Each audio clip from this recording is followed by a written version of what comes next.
감사합니다. 유대인들은 하나님 나라 백성으로서의 자기 정체성 또는 지위, 신분에 대한 확인을 적어도 자랑할 때는 제한점이 있습니다. 그것은 유대인들 일반 가운데서 오늘 사도 바울이 말한 것처럼 유대인 일반이 25절에 23절에 얘기한 대로 율법은 자랑하지만 율법을 자랑하면서 내가 하나님의 백성이다 이렇게 자신의 신분을 자랑하지만 실제로는 율법을 범하는 사람들이고 또 25절에 따라서 율법을 그렇게 범하니까 할례를 받은 자들이라 자랑했지만 무할례자와 다를 바가 없는 자가 되므로 유대인들이 하나님의 자녀로서의 자신의 신분적 지위를 그렇게 자랑할 수만은 없는 처지가 됐습니다. 물론 이것은 유대인 가운데 어떤 이들은 해당이 되지 않고 어떤 이들은 해당이 됩니다.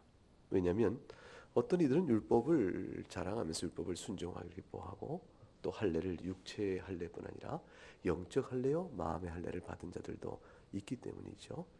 그러나 대다수의 유대인들의 신학적 문제는 그들이 사도 바울이 그들을 가르치고 이끌 때와 마찬가지로 그들 전반이 신학적인 굴절과 어려움 가운데 있었습니다. 그래서 일반화시켜서 유대인들 이렇게 말한다면 유대인들이 할례를 받았음에도 불구하고 율법을 범하니 그 할례가 무할례가 되고 만다라고 말했다면 그렇다면 결국은 유대인들의 구원은 율법을 지켜 순종함으로 구원을 받는 것인가? 이렇게 질문이 나올 수가 있는 것이죠. 유대인들이 율법을 자랑했으나 율법 행치 않았다. 율법을 자랑하고 행치 아니하니 그것을 말미암아 너희가 할례를 받은 것도 무할례자가 되고 만 것이다. 이렇게 지적이 되어지면 결국 뭐가 될까요? 결국은 남는 건 뭐냐면 율법을 순종하느냐 순종하지 않느냐 그것만 남으니까 결국은 유대인들은 율법을 순종함으로 구원을 받는 얘기인가? 이렇게 질문이 나올 수 있죠.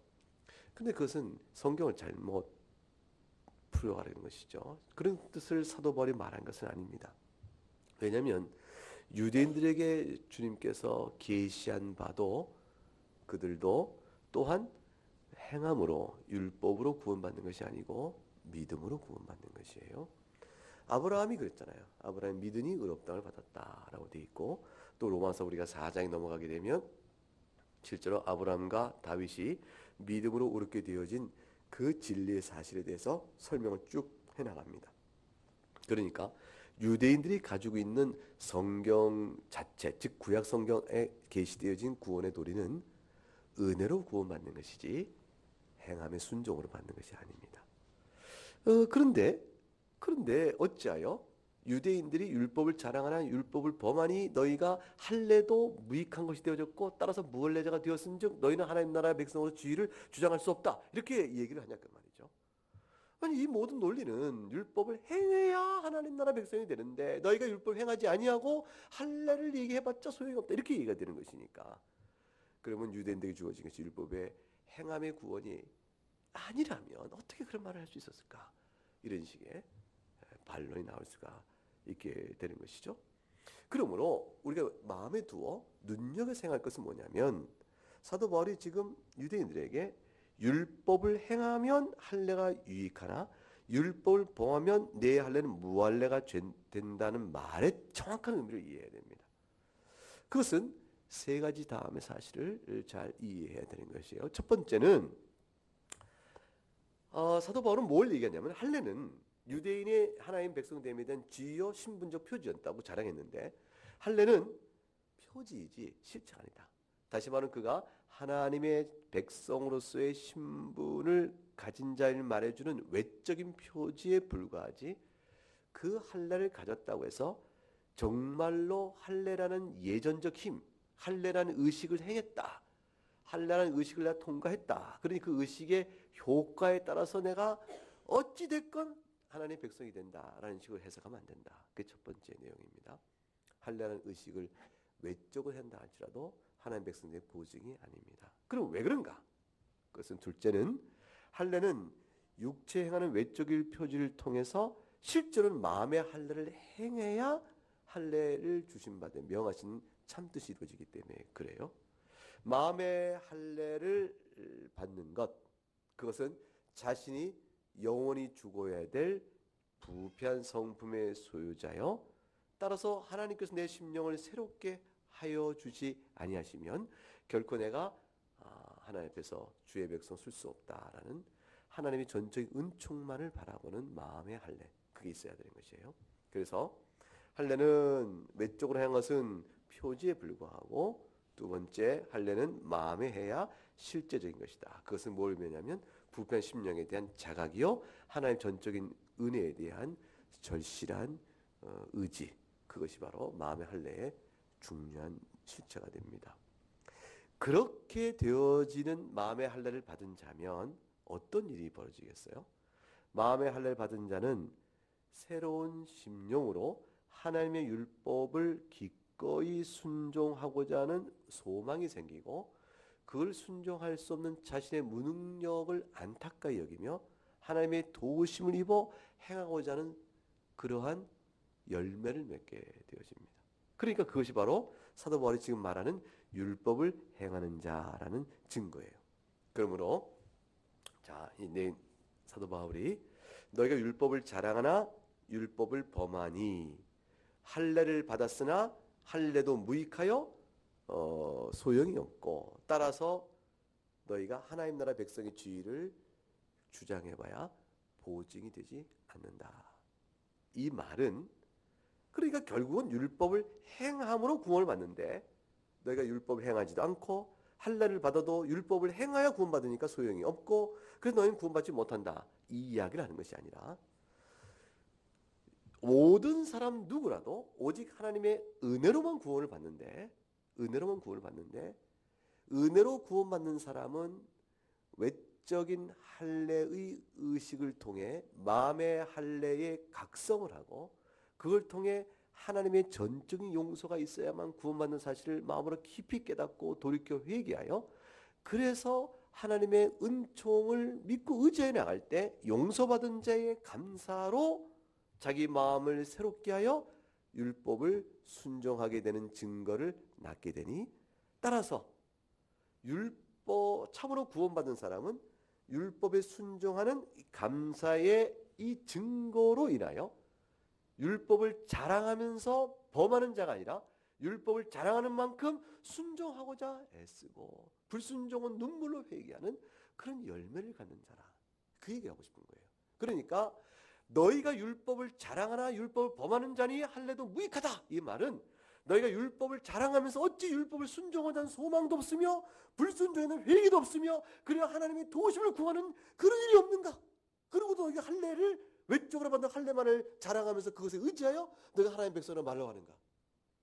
외적으로 받은 할례는 마음의 할례여야 의미가 있으니, 그런 자라면 율법을 자랑하되 율법의 순종에 대한 소망을 갖고 불순종하면 회개하고 하나님 앞에 도우심을 구하는 그런 열매를 나타내 볼 거 아니냐, 그런 맥락에서 말씀을 한 겁니다. 이런 영적 사실을 깨닫지 못한 유대인들은 자신들의 할례가 무할례와 같다는 비판에 대해서 반박을 하는 것이에요. 그 반박의 내용이 오늘 3장 내용에서 3장 8절까지 3장 1절부터 8절까지 내용 속에서 세 가지로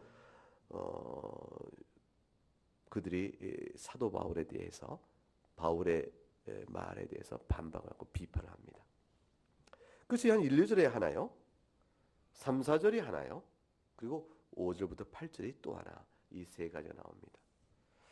지난번 설교 1, 2절을 우리가 강사를 하면서 우리 그 문제를 나눴습니다. 1, 2절은 이 얘기죠. 1절과 2절 한번 같이 읽어보겠습니다. 그런즉 유대인의 나음이 무엇이며 할례의 유익이 무엇이냐? 범사에 많으니 우선은 그들이 하나님의 말씀을 맡았음이니라. 첫 번째 반론은 뭐냐면, 도대체 그러면 할례를 받은 것이 사도 바울이 말한 대로 마음의 할례를 받지 못했다? 율법을 범하였다? 그런 등등으로 인해서 할례를 받은 것 자체가 아무런 의미가 없다면 도대체 유대인이 되었다는 것이 무슨 유익이 있느냐? 유대인이 되었다는 것은 이방인과 할례를 받은 자요 율법을 받은 자는 사실로 아는데 무슨 유익이 있는가? 이렇고 그렇게 반박을 해요. 그러니까 할례를 받아봐야 자네 사도 바울이 말한 더 따지면 오히려 율법을 지키는 이방인이 할례자로 간주되어진다고 말하니 그러면 결국은 다 빼버리고 어떻게 돼요? 율법을 지키느냐 안 지키냐면 남고 할례는 하나 안 하나 아무 상관이 없는 그럼 유대인의 신분적 정체성을 드러내주는 일이 있어서 할례 받은 자여 율법을 맡은 자라는 사실로 갖고 나는 어떤 유익이 있느냐 이렇게 되묻는 거죠. 그러면 결국은 이 말은 하나님께서 택하여 자기 백성 삼은 유대인의 신분적 특권이요 그 하나님의 백성으로서의 조상 대도 누렸던 이 아름다운 이 고백들을 이 전통을 한 번에 싹 없애버린 것이 된다는 거죠. 이게 반발하니까 이에 대해서 사도 바울 2절에 뭐라고 답을 했어요? 범사에 많다. 무슨 소리냐? 유대인 된 자는 사실 얼마나 범사에 그 유익이 많으냐? 할례의 유익이 많고 유대인 나음이 많다. 우선은 그들이 하나만 뽑는다면 하나님의 말씀을 맡았기 때문에 얼마나 큰 유익이 있느냐 그 얘기를 합니다. 하나님의 말씀은 여기서 말하는 하나님의 말씀은 구약에서 이스라엘을 선택하시고 그들을 구원하시기 위한 하나님의 계시 전체를 가리킵니다. 본질적으로는 은혜 언약을 가리키는 것이에요. 하나님이 이스라엘 백성 불러다가 자기 백성 은혜로 자기 백성 삼으시는 은혜 언약을 가리키고 그 은혜 언약을 실행하는 방식으로는 모세 율법을 통해 계시된 하나님 언약입니다. 모세 율법을 통해서 하나님께서 모든 일을 가르치셨어요. 하나는 마땅히 살아야 될 규범을 가르치시고 죄 지은 자를 용서하시는 제사의 의식을 가르치고 절기에 따라 하나님의 용서와 화해의 길이 무엇인가를 알려줘요. 그 전체가 하나님의 말씀을 맡았다라는 말씀 속에 담겨져 있는 겁니다.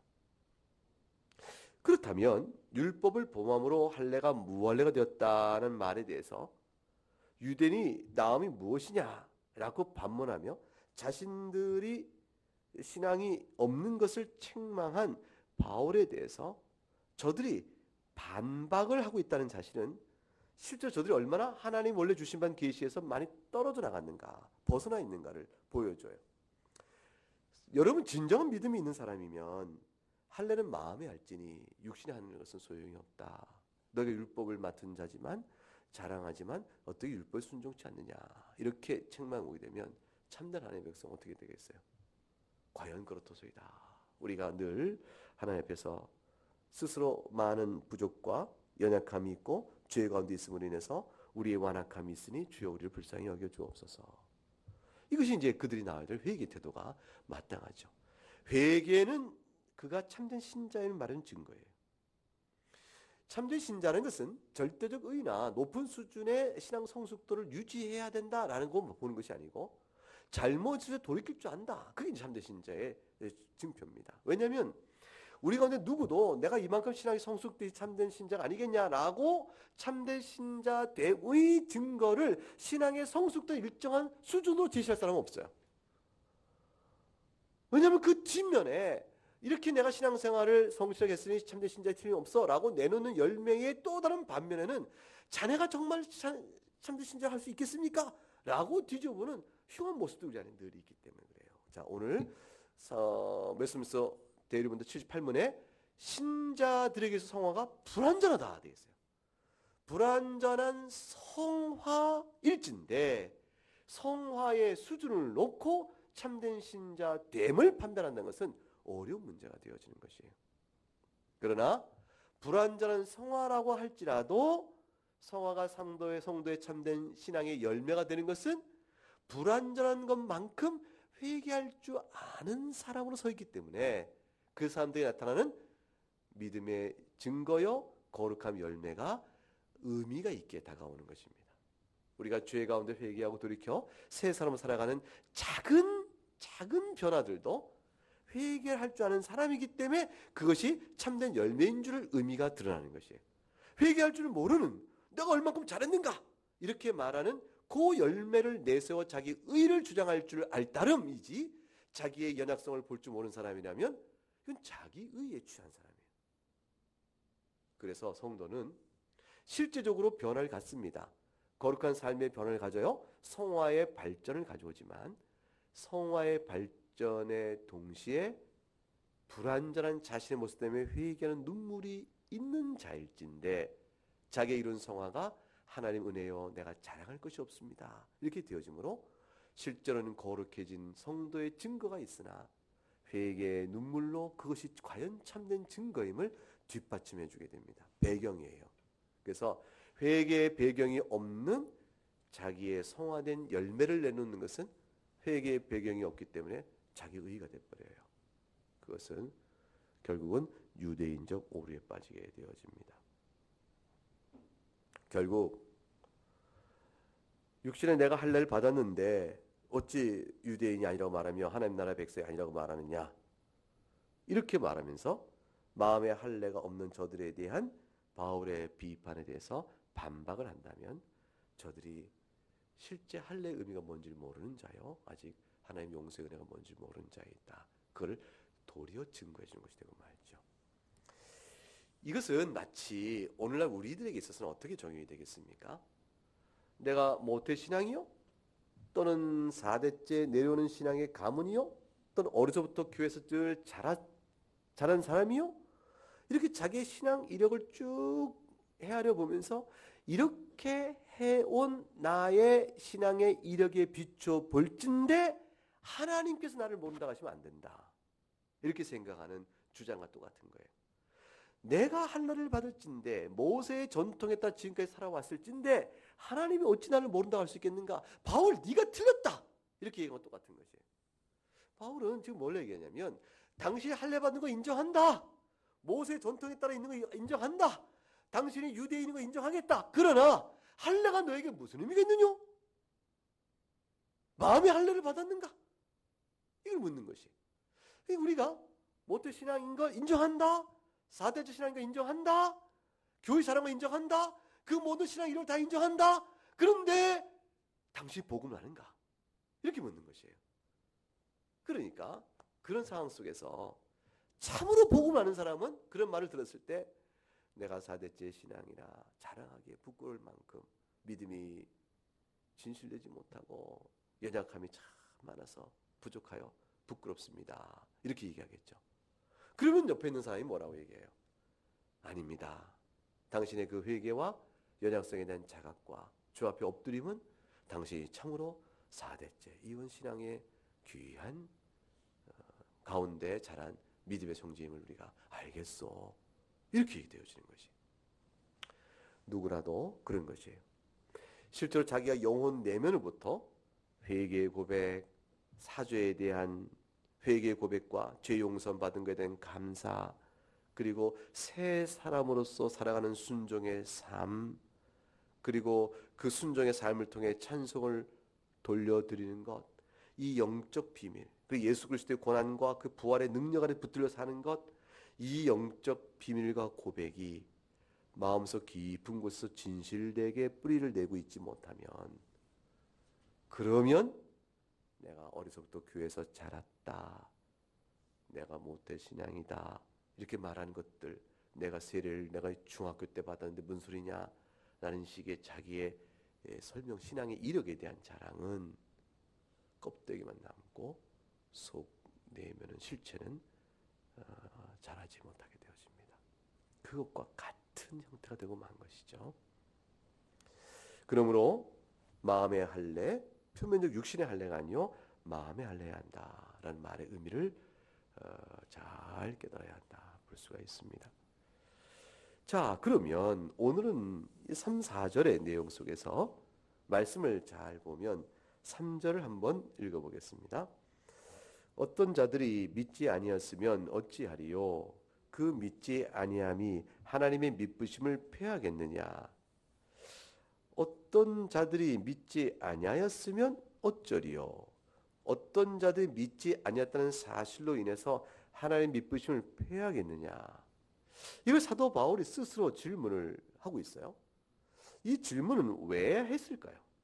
사도 바울이 이 질문을 왜 했을까요? 그것은 바울이 지금 논증을 할 때 유대인이라고 해 다 유대인이 아니요. 마음의 할례를 한 유대인이라야 이게 참 유대인이요, 이면적 유대인이 참 유대인이요, 이렇게 말한 것에 대해서 유대인들이 반박할 것을 미리 가정하고 있기 때문에 물어본 거예요. 자, 어떤 반박을 할 거냐면 이런 반박입니다. 이 본문이 사실 이게 굉장히 어려운 본문이에요. 잘 이해를 하셔야 돼요. 첫째, 유대인이 이렇게 말할 수 있습니다. 바울, 당신의 말대로라면 우리 유대인들의 할례가 무할례와 같아서 하나님의 언약 백성의 지위에서 우리가 떨어지게 된다는 거 아니요?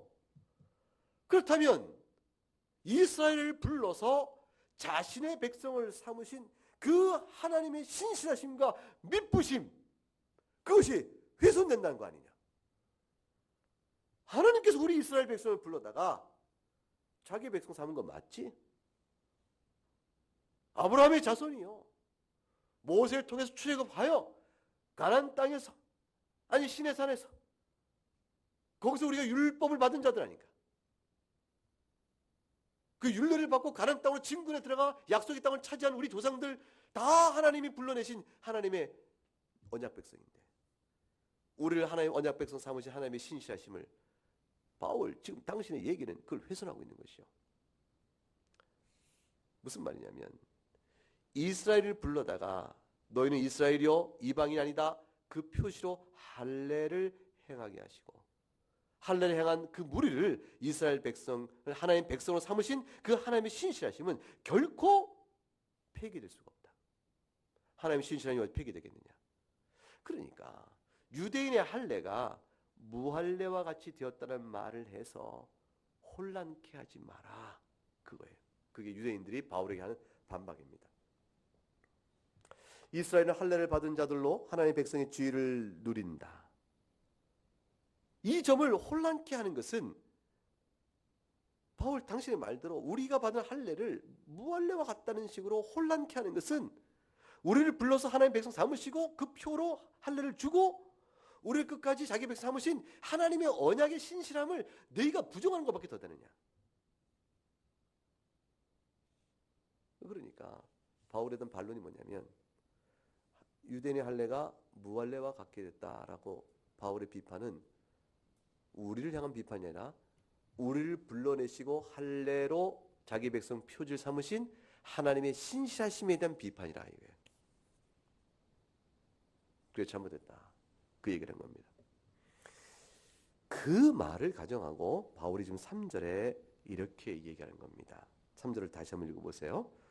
어떤 자들이 믿지 아니하였으면 어찌하리요? 그 믿지 아니함이 하나님의 미쁘심을 배하겠느냐? 무슨 뜻이냐면 바울이 얘기하는 겁니다. 천만의 말씀, 무슨 소리냐? 너희들 가운데 어떤 자들이, 즉 일부가 믿지 않아서, 혹은 거의 전부가 믿지 않다고 쳐보자.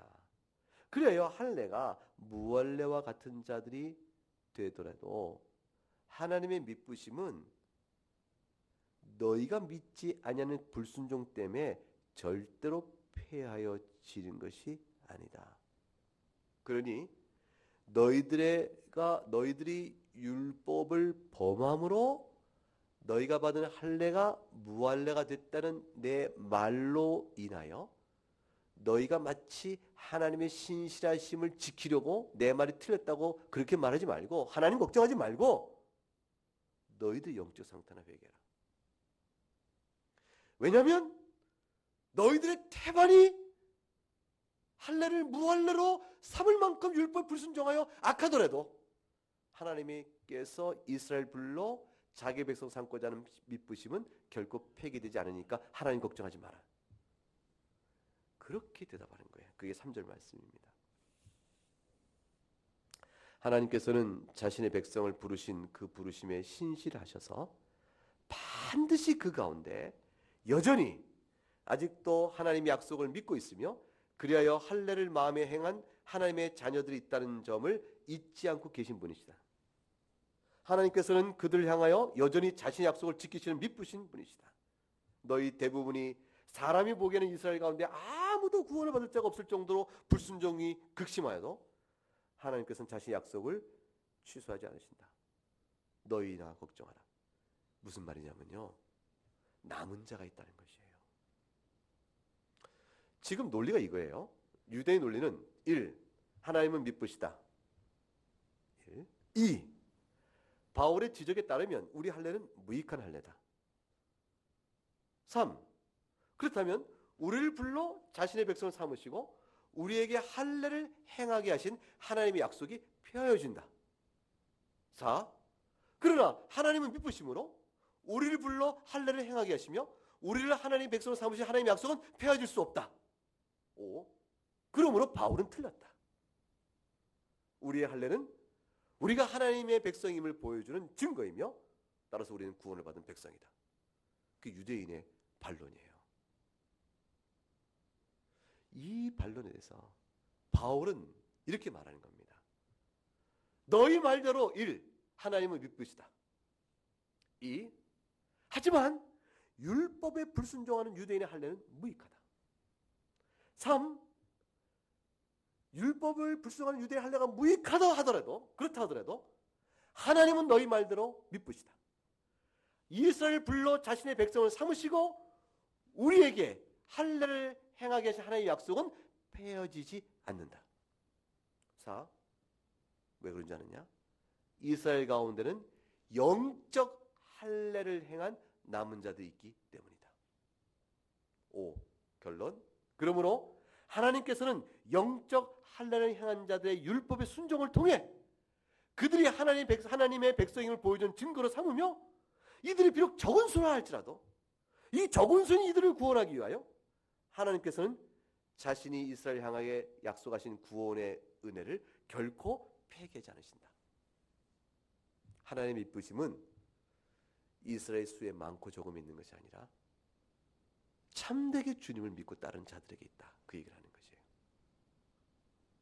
그러므로 남은 자들은 항상 있었으며 그 남은 자들은 믿으신 하나님의 약속을 바라보고 이스라엘의 태반이 불순종하여 죄악 가운데 갈지라도 그 남은 자들은 하나님의 약속을 바라보고 신실한 하나님을 믿고 의지하며 그대로 순종하여 살아왔을 때 하나님은 그들을 다 구원하신다. 하나님은 참되며 신실하시다. 이제 그렇게 증거한 겁니다. 이것은 지금 간단한 설명이 여러분에게 어떻게 들을지 모르지만 신앙적인 큰 수렁에 빠질 수 있는 문제입니다. 하나님이 어떻게 우리를 모른다 하실 수 있겠느냐? 이스라엘 백성이요 모세로부터 지금까지 긴 세월 동안 우리가 이렇게 하나님을 예배하고 왔는데 그럼 예수님 때까지 생각해 보세요. 1500년간이에요. 모세로부터 1500년간 조상 되도록 이 유전과 전통을 지켜 우리가 이렇게 쭉 살아왔는데 지금 바울의 얘기대로 하나님이 우리의 할례를 무시하고 우리가 살아온 모든 율법을 다 우리의 모든 종교 전통을 무시하고 우리가 하나님의 백성이 아니라고 말하느냐? 그럴 수가 있겠는가? 그것은 하나님의 미쁘심 자체의 문제야! 라고 물어볼 때 사도 바울은 뭐라고 얘기하는 것입니까? 너희 태반이 하나님의 말씀에 불순종하여 할례를 무할례로 만드는 그런 폐역함 속에 빠진다 할지라도 너희 말도 하나님의 미쁘심은 폐하지 않는다. 단 한 명이 너희 가운데 한 명이 남아 하나님의 약속을 붙들고 있다면 그 한 명을 향하여 하나님께서 너에게 약속하신 구원의 약속은 지키실 테니까 결코 미쁘심이 폐하지 않는다. 마음의 할례를 한 자를 향하여 하나님은 항상 신실하시다. 그 얘기를 한 겁니다. 그러니까 다수와 전통에 의지하여 자신의 의로움과 옳음을 주장했던 사람은 오늘 이 논증 속에 산산조각이 나는 것입니다. 이와 같은 내용을 성경을 통해 논증하기를 4절 말씀에 이렇게 이어져 왔어요. 4절 읽어볼까요? 그럴 수 없느니라. 사람은 다 거짓되되 오직 하나님은 참되시다 할지어다. 기록된 바 주께서 주의 말씀에 의롭다함을 얻으시고 판단받으실 때에 이기려 하심이라 함과 같으니라. 즉 여기서 말씀하는 것은 하나님의 신실하심, 믿부심에 대한 두 참되심에 대한 논증을 풀어갑니다. 이 기록된 바의 말씀은 두 구절에서 대체로 인용이 되는 것이에요. 하나는 시편 116편 11절인데 모든 사람이 거짓말장이라 라는 말씀에 따라서 하나 나오고요. 자, 그 4절 첫 번에 사람은 다 거짓되되 이렇게 나와 있죠. 이 말씀은 시편 116편 11절에 되어 있는 말씀과 연관이 되어집니다.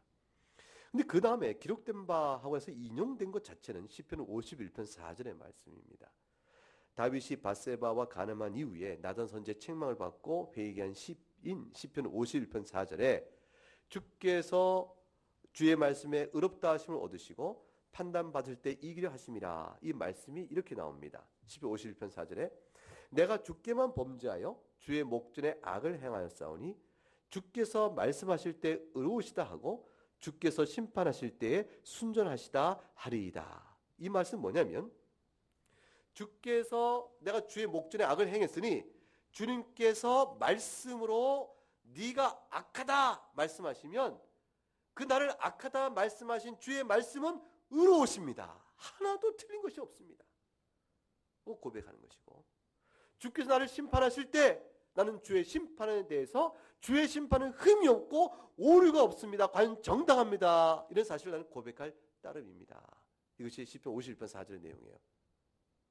다윗이 나단 선지의 책망을 받고 주님의 책망은 절대적 옳으며 나는 주님의 책망 앞에서 죄인일 따름입니다. 하나의 말씀은 하나도 틀림이 없습니다. 라고 고백하거든요. 요 말씀을 그대로 인용해서 로마 3장 4절에 논증하기를, 보라! 이렇게 하나의 말씀은 죄인을 책망하실 때 그 책망하신 말씀 자체가 항상 의로움이 드러나는 것이라. 그러니 너희가 무할례자라 이게 책망하신 하나님 말씀이 항상 의로우며 흠이 없는 말씀으로 드러나시니 너희의 죄악된 모습을 책망하시나 책망하시는 하나님의 말씀대로 믿으신 그의 약속은 지켜져 나갈 것인즉 하나님의 믿으심을 폐하는 일은 없다. 이렇게 논증을 한 것이죠. 결국 실제로 하나님께서는 남은 자들을 사랑하시고 끝까지 남은 자 때문에 교회를 지켜오셨으니 예수 그리스도께서 이 땅에 오실 그때쯤에 이스라엘은 거의 신앙에서 떠나갑니다. 거의 신앙에 떠나가서 약속된 메시아를 기다리지 않고 있는 그때쯤에 주님이 오신 사건을 동방에 있는 이방인들이 예수의 출생, 메시아 탄생을 예루살렘이 도리어 일깨워주게 될 만큼 영적으로 어둠 속에 있습니다. 그리고 예수님 당시에 제사장과 그들 모두는 예수를 십자가에 못 박아 죽일 만큼 하나님의 용서의 은혜에 대한 신학적 이해가 완전히 뒤틀어져 있었습니다. 그런데 그때도 아기 예수, 메시아 탄생을 위하여 기도했던 시므온이요 과부 안나와 같은 사람이 있었던 것이에요. 예수님의 탄생을 기다렸던 남은 자들이 있었습니다. 그들에게 끝까지 약속대로 메시아를 보내셔서 하나님의 신실하심을 드러냈으니, 하나님의 신실하신 것은 신실하게 주의 약속을 믿고 나오는 참된 백성에게 신실한 것이지, 껍데기 신앙 가운데 명목상의 신앙을 갖고 신자 임내하는 사람들에게 그대로 지켜지는 신실함은 아닌 것입니다. 이 말씀을 오늘날 그대로 생각해 본다면 주님께서 책망하신 거죠. 말로는 주여 주여 하지만 그러나 불법을 행하는 자들에게 있어서 내가 주님의 이름을 부를 때마다 구원을 준다 하셨으니 내가 주의 이름을 불렀지 않습니까? 주님 어찌 나를 모른다 하십니까? 라고 우게 될 때 주님께서 그건 아니라 이렇게 말한다고 하여 주님의 약속을 번복하거나 믿음으로 구원받는 사실을 취소한 것이 아니라 그 말이에요. 믿음으로 구원받는 것은 구원받을 만한 합당한 믿음을 가진 자에게 더불어 결코 분리되지 않은 채 함께 수반되는 성화라고 말하는 거룩한 삶의 순종이요 회개의 역사가 따라오는 것이기 때문에 그런 자들에게 믿음으로 구원받는 은혜의 전적인 용서를 주시는 것이지, 말로만 명목상 신자요 중심의 회개의 눈물이 없어도 내가 주의 이름을 불렀으니까 약속대로 주님 이름을 불렀은 즉 나를 구원하셔야 됩니다 라고 말하는 그런 값싼 아무 진실된 고백 없는 그런 식의 이 외적인 형식적 고백을 한다고 해서 그 약속을 지켜야 하는 신실함은 아닌 것이. 하나님의 신실한 약속의 내용은 참된 신자에게 주어지는 것이라, 그 사실을 오늘 우리에게 말씀해 주는 것입니다. 그 한 사람, 만일 세상을 보세요. 아담 이후 지금까지 딱 한 사람만이 헛된 신앙의 고백이 아니요 참된 신앙을 가진 사람이었다고 쳐보십시다. 그래도 그 한 사람을 위하여 하나님께서 미쁘신 약속을 지키기 위해 그 아들을 이 땅에 보내십니다. 하나님의 미쁘심은 그런 것이,